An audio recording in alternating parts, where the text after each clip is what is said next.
It's been, I guess, only about 10 days since the Trump taxes came out. It's only been 6 or 7 days. I guess it was a week ago, almost last night, that it was revealed that Trump had tested positive for COVID. In the meantime, there really is, I don't know, I saw one of those downfall videos, the one where they had that movie Downfall where Hitler's in the bunker and they had Right. reoriented what he was saying. And it's starting to have that kind of feeling. And I have two, I guess, responses to it. One is good, and the other is that's a little bit scary too. It's both. And, I agree with you. I mean, look, on a good day, Donald Trump is irrational, erratic, ignorant, every kind of, a negative adjective you can apply.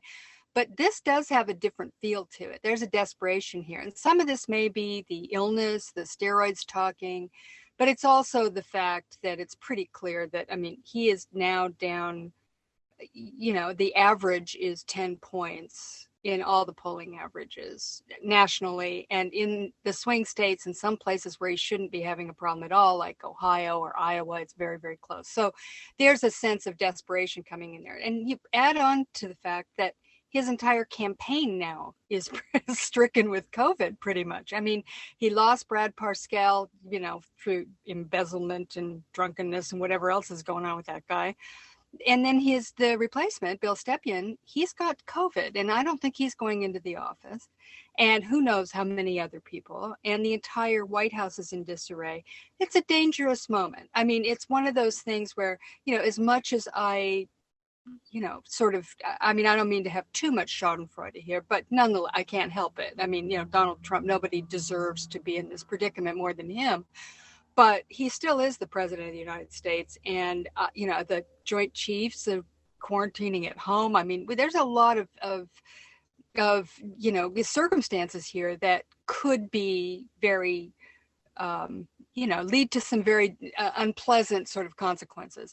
And that's not even talking about what's going on with the stuff like this Michigan militia up in Michigan with, attempting to kidnap the governor. This is some weird stuff. And you worked in Hollywood for years. This really is, it's a cliche now, but it's true. It's the kind of story that people would say, okay, dial it back a little bit. This is a little bit much here. Maybe kind of, get rid of the militia thing, or, did he really need to be on steroids? That's the kind of thing in the script that you'd say was a little bit unbelievable. So, I'm a little bit nervous about it. And I've been nervous about the election returns and the way they're going to deal with the election itself for a long time, because it's not just Trump. He's got lawyers fanned out all over the country.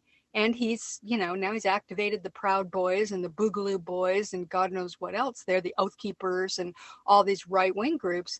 We're in a very delicate moment. Let's just put it that way. Yeah, earlier this week, the Justice Department put out some type of memorandum, essentially changing slightly their longstanding policy that I think has been in place since 1980, if I'm not mistaken, that you do not do anything in a public manner involving any type of prosecutions around the actual functioning of an election, or any prosecutions that could in any way implicate an election, right? If somebody's running for office, or somebody's an associate of somebody running for office, you just simply don't do it. That was part of the reason why people were so taken aback by James Comey reading that letter and making that letter public, I guess a year ago, I don't know, a day or two ago. And but they changed that, and you got to wonder why? Why was that? Why 30 days out from the election have they changed that policy that has been longstanding for since 1980? However, the fact that it feels like, and I doubt that I don't know how to read this. right? This announcement that Bill Barr, or the reporting that Bill Barr is telling Republicans, do not count on anything coming out from the Durham report, because Bill Barr, that was plan, I don't know, maybe A or B for Bill Barr, was the Durham report was going to come out in October, was going to come out right about now, or in a week or two. I don't think it would have had the salience that they seem to think it would. That the Durham report would say that Barack Obama and Joe Biden were had listening devices and were tracking the Trump campaign or whatever it was. But it apparently there's been enough pushback by Durham and his crew so that Barr has given up on that and is telling everybody don't count on it.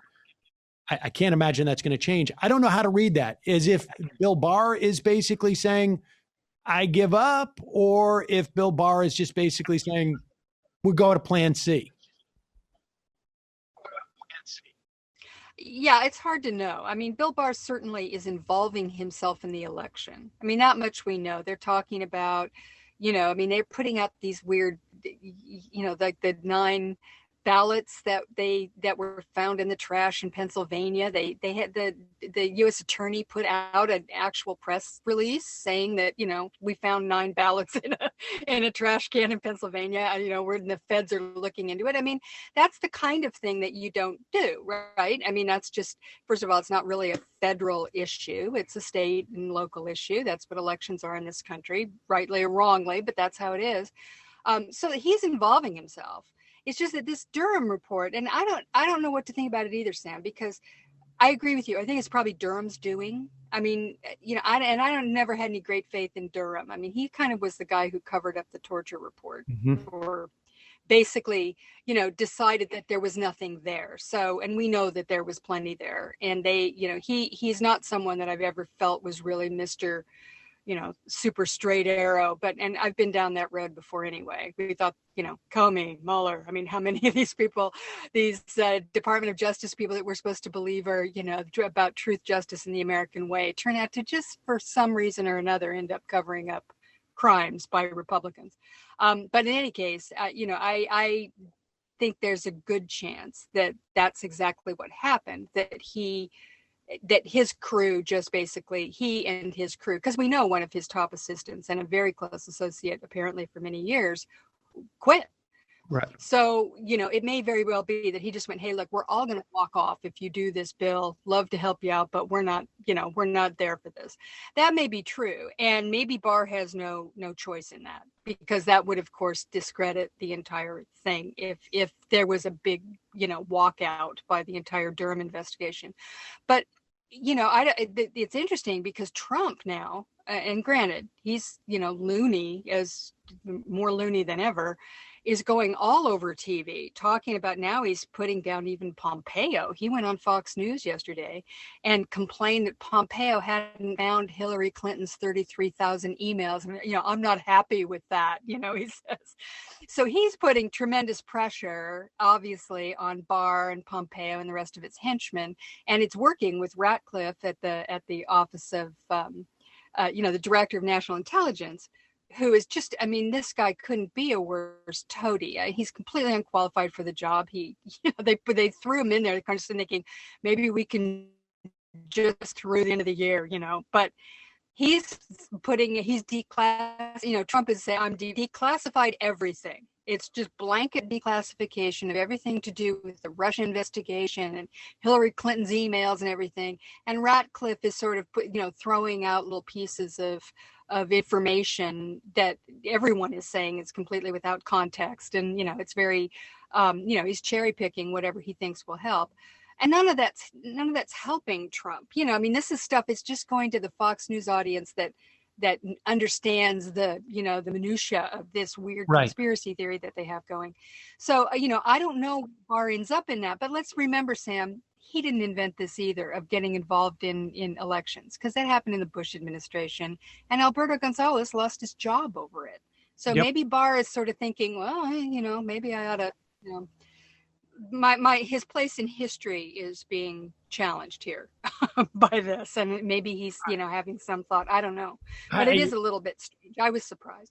Yeah, I mean, I'm surprised by that, and I can't tell if it is. I mean, yes, Ratcliffe seems to be one of the last sort of like people who are staying in Trump's good graces. And we should say Ratcliffe, like he was auditioning. I think it was during the impeachment hearings. I think it was that he was sort of auditioning for this job with Trump, and people were like, "There's no way that he would appoint Ratcliffe there. Ratcliffe has no expertise, and he's and of course that happened." So we got Trump. He's freaking out now, right? I mean, he's going on Fox and he's saying that Kamala Harris is a communist, calling her a monster. I mean, let me ask you this. So I was watching Chris Hayes' program last night, and Carvel came on, and I had sort of this thought, but I just thought, eh. But Carvel was like, Carvel said something to the effect that really sort of resonated with me. It's like, it doesn't feel like Donald Trump's trying to win this election. And when he announced the other day that that he was ending the stimulus, he was cutting them off. I found that to be extraordinary. I mean, that, I can see him thinking that that's a smart thing to do and whatnot. And again, he's being treated. We don't know exactly with what, but I've had people tell me that they've been on those type of steroids, and it has had a very, very serious impact on their judgment and their ability to articulate things. And Trump's tweeting this stuff in the middle of the night.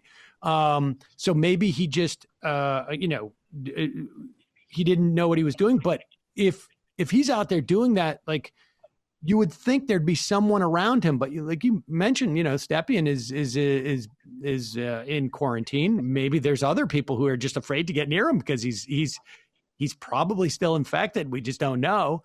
But I don't understand how you could do that if you were, I guess, either one of two things: trying to win this election, or of even some type of right mind. And that, I mean, there doesn't seem to be anything left for him at this point. And to announce, to basically give the Democrats exactly what they wanted was a statement that the reason why you're not getting any more COVID economic assistance is because Donald Trump has decided you're not going to. Like, I don't know what else you could want at that point. Well, I'm sure that Nancy Pelosi did a little jig when she saw that, because it was absolutely the best thing she could have hoped for. I wrote about this for Salon this morning, actually, and it seems like he's, sabotaging himself. And I looked at it, and I just think he doesn't know how to do anything else. I think that his idea of dominance, this idea that you got to be strong, you got to be dominant, you got to, whatever. The fact that he got the virus, I think, threw him and made him feel very vulnerable and weak. And the only instinct he has then is to, sort of put out this, I'm fine, I'm dominant, let's go, I'm feeling well. And it's just not working, because it's not true. I mean, he is not feeling well.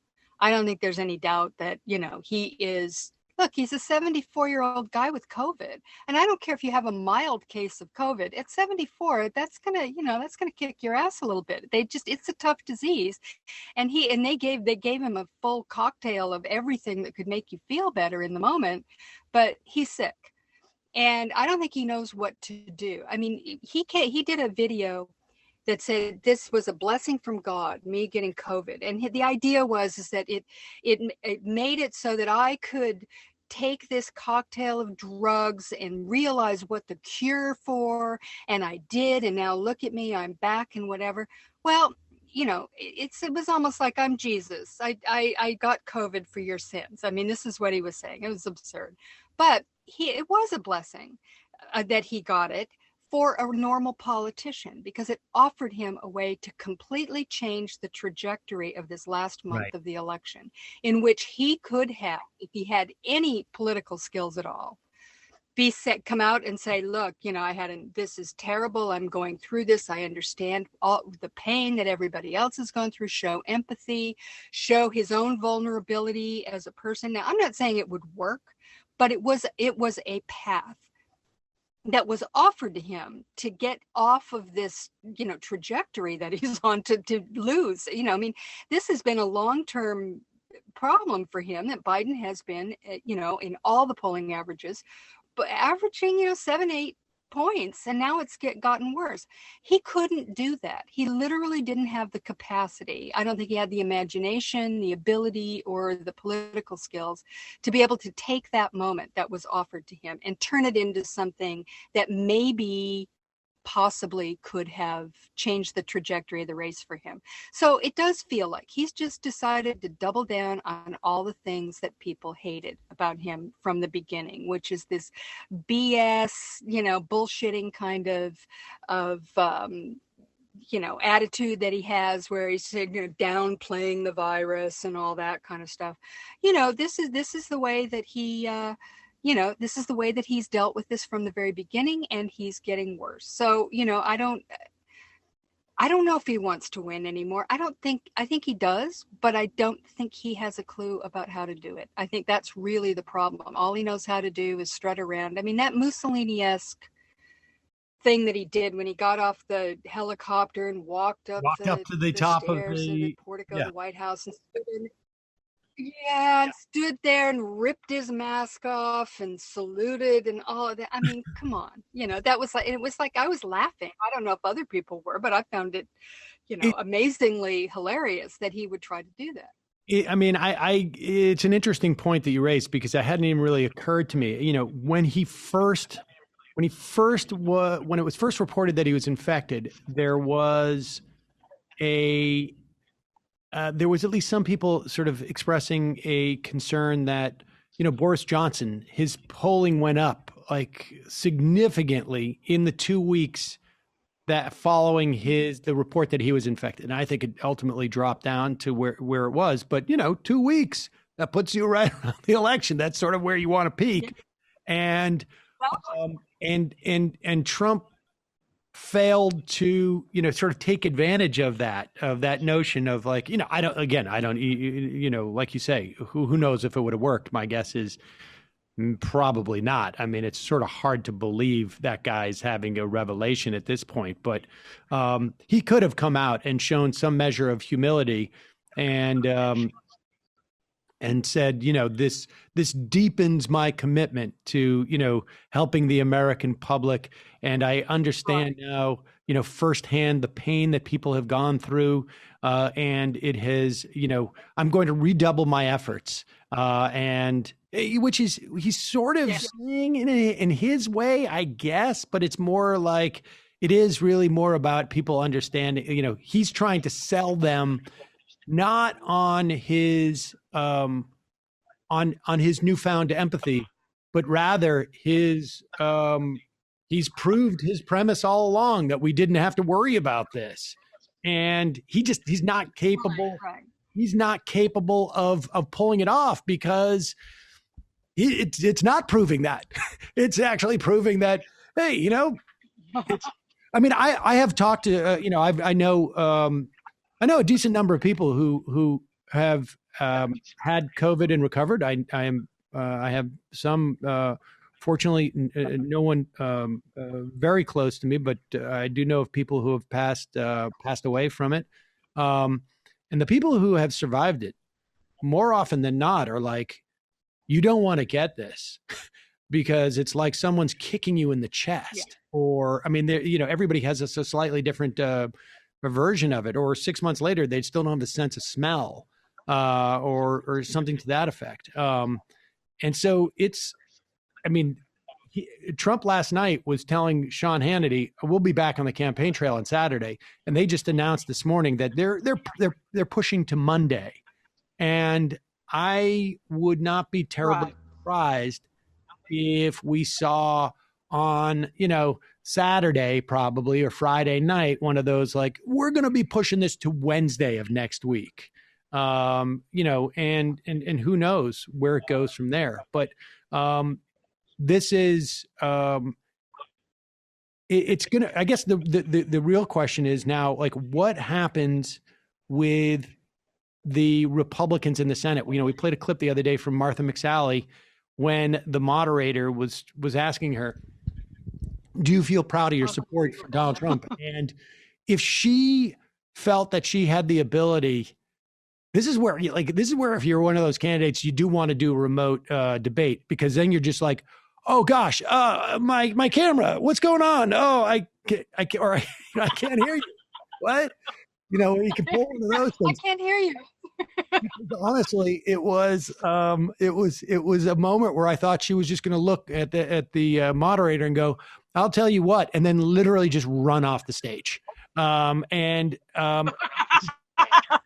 get the sense that is happening in many races across the country. Now, there is, like, the one blip is in North Carolina right now, where you have a Democratic candidate, Cal Cunningham, I think it is, who is up by, I think, about 6 points on Tom Tillis, and it now has a scandal where he was engaged in an affair with a consultant or something to that effect.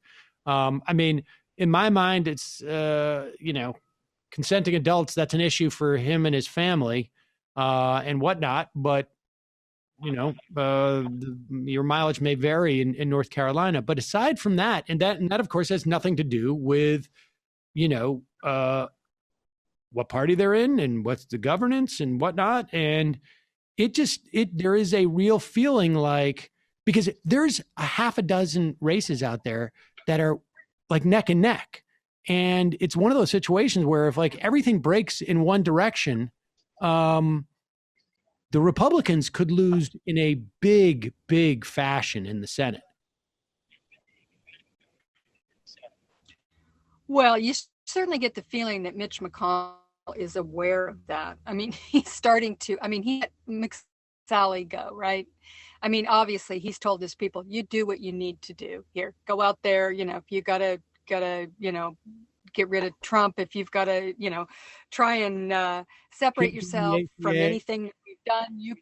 Yeah, exactly. You do what you need to do to win. And I just get the feeling McConnell knows that this is not, this isn't going to work for him. Now, whether or not, I don't want to count on anything, because like you say, a lot of these races are very close. By the way, Republicans do cheat. So, we don't know exactly how that's going to turn out. But I do think that there's a possibility. These things tend to go, they tend to break the same way. Let's just put it that way. And Trump being down 10 points on average nationally, and being down quite substantially in the swing states that he needs, that does indicate that things are breaking in a certain direction. And, we'll see what happens. But, this is going to be, it's hugely important. I mean, I think everybody probably watching your show understands this, how important the Senate is. Nothing happens if the Republicans retain the Senate. If Mitch McConnell remains in charge of our government, which is essentially what he is, then we have a big problem, whether Joe Biden's in the White House or not, because they are a totally destructive, nihilistic, destructive force.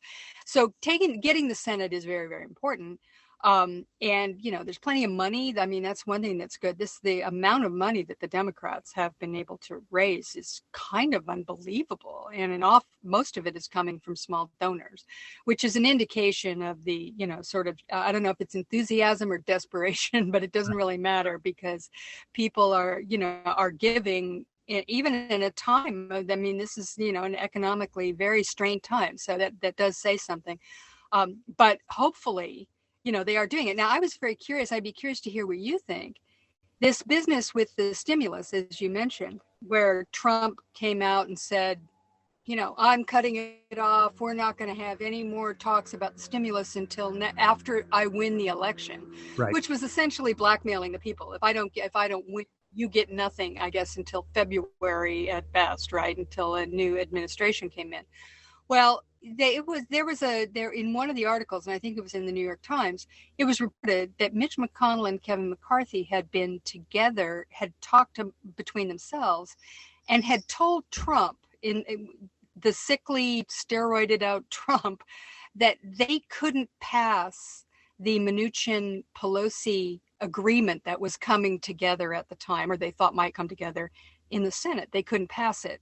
So, Trump, of course, says, yeah, all right, well, I'm taking charge of this. And he thought, he'd be the guy to, step in and put a stop to the whole thing. And that's sort of his MO. In The Art of the Deal, or one of the books that he wrote, he says that his idea of a negotiation is to walk in a room with people, look in the guy's face, say, F you, turn around and walk back out.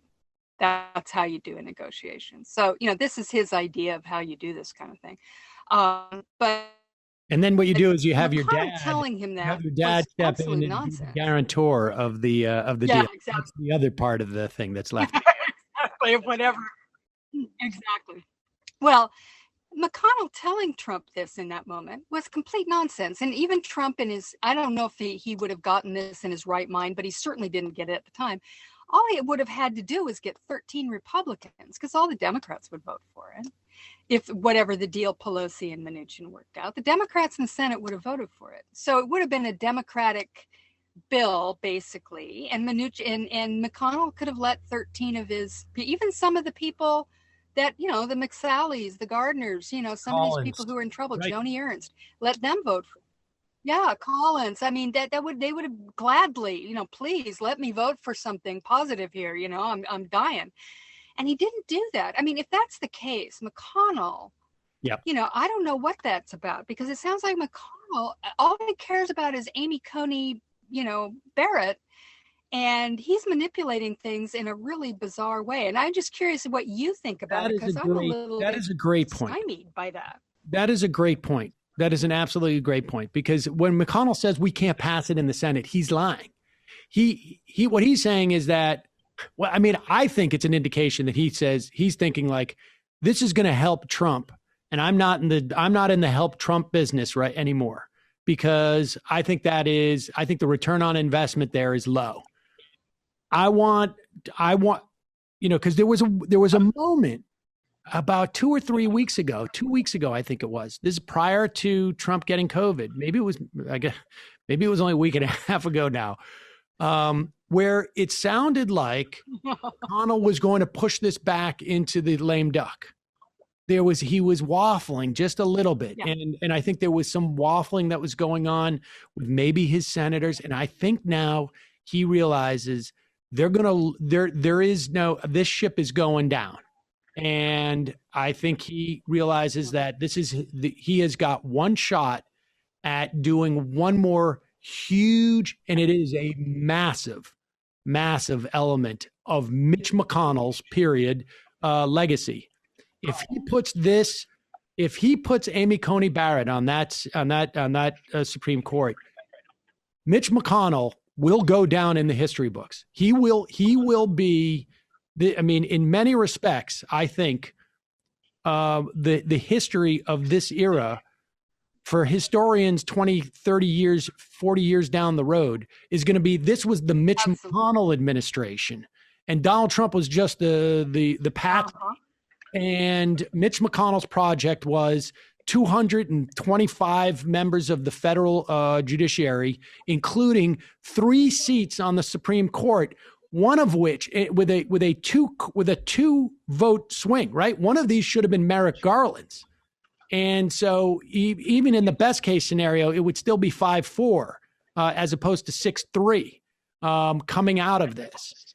And I think it's arguable. I've said this, it's the least, I think, reported story out there that Mitch McConnell's holding that seat open was probably the primary reason why Donald Trump won in 2016. We know that 1/4 of all voters, the Republicans, voted for because of that, because of the Supreme Court. And to have an open seat there, I think that's wildly underestimated. And I think Mitch McConnell has basically made his, because here's the thing. If I'm Donald Trump, I say to Mitch McConnell, like that vote, that's coming up there, or I'm going to go publicly against you. And I don't care if it doesn't get a majority of Republican votes. In fact, that helps me. The voters I need to convince are the ones who are out there saying he can't work with anybody, he's too polarized. But if I go up there and I have a Senate bill passed with a majority of Democrats that puts money into people's pockets, that's my best chance of winning this election. if I have any chance at all, that's what it is. Mm-hmm. Without it's not mutually exclusive from we can discount the ballots and all the shenanigans can happen too. But if I want to go out there and I want to put my best electoral foot forward, that's what I would do. And Mitch McConnell was just like, I mean, I have a feeling that Mitch McConnell gets off that phone and he and Kevin McCarthy are going like, can you believe this? The guy's actually buying this. Of course. And of course. And then I mean, you're right. And that's what they care about. Yep. I mean, I think that's basically the end of it. I mean, now with that said, I just got Jake Sherman from Politico is saying that the administration, and I think Mnuchin is now sort of like pushing back a little bit and saying, hey, wait a second, he may not have your best interest in mind. And of course, Mnuchin is also out there.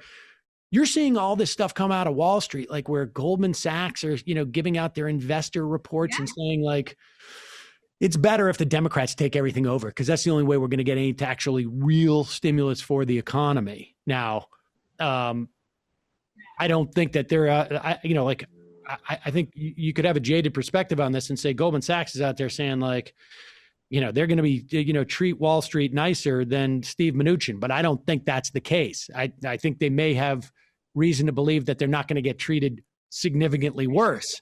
But they're also concerned about, how the economy does writ large because that affects all their investments. So here's Mnuchin, I think. The administration's aiming for $300 billion in state and local funding. That's not nearly enough, but it's surprising that they're starting to do that. This is the whole, like, we don't want to give blue state bailout. It's too low for Democrats, but in the right direction. GOP will have to come up here. Also, there's unspent money that could be counted. They want to try and replace the earned income tax credit with a boost in stimulus payments. Not clear on the details, but that shows the GOP is looking to close up an unresolved element of the negotiations. Now that's strange. I'm not sure how to interpret that they want to get rid of the earned income tax credit with stimulus payments. I mean, down the road, I don't know if they have. I had not heard there. Sorry, I had not heard there were stimulus payments in the deal that Pelosi. I had not heard there were stimulus payments in the deal that Pelosi and Mnuchin were putting together. Trump's thrown this in there. The $1,200. Exactly. Trump wants to write a check and have his name on it, and which is not a stupid thing for Trump to do. But this is going to be interesting because if they come up from $300 billion. If you start getting into like the 500 billion range, and and Pelosi can even if this takes another week or two to go through, the American public's not necessarily going to feel it. It may it's unclear who's going to get the credit here. I don't think it's going to break in one way or another. But if Pelosi can get this money, kudos to her, because otherwise we're going to be waiting a long time, I think, for any type of economic stimulus. Oh, yeah. If she can do this, it's going to jam up McConnell, and it's going to make maybe the whole Amy Coney Barrett thing more difficult. So this could get very, very, very interesting. But Digby, Heather Parton, always a pleasure. Thank you for joining us on this not so casual Friday. I do my best, but thanks for being with us. Well, thanks for having me, Sam. All right. Well, thank you. Always. So folks can go to Hullabaloo, Heather's or Digby's blog, and check her out at salon.com.